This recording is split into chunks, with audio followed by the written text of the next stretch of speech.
So ancient Egypt is calling to us at this time in a very powerful way. And many people are asking why, wondering why is Egypt calling to us?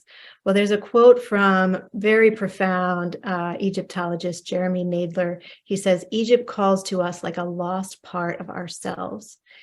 And when we look at Egypt, what we find is that in Egypt, people were very focused on the continuance of life itself. And so we see this in the tombs, we see this in the hieroglyphs, we see this in the architecture. There is this very deep connection with both life and death, and that endless cycle of life and death that we're all a part of, and the immortality of the soul, the continuance of the soul beyond this lifetime.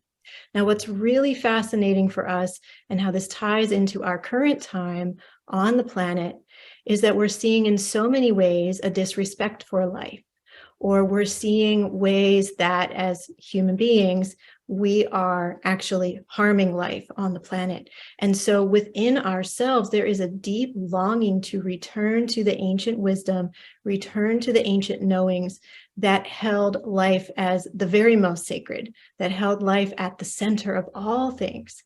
And so we turn to ancient Egypt because in Egypt, we see written on the walls, drawn in the artwork, these clues and keys and codes that are imploring us to remember that life is sacred, to remember that life is the very most important thing of all, and bringing us back home to ourselves through showing us these truths.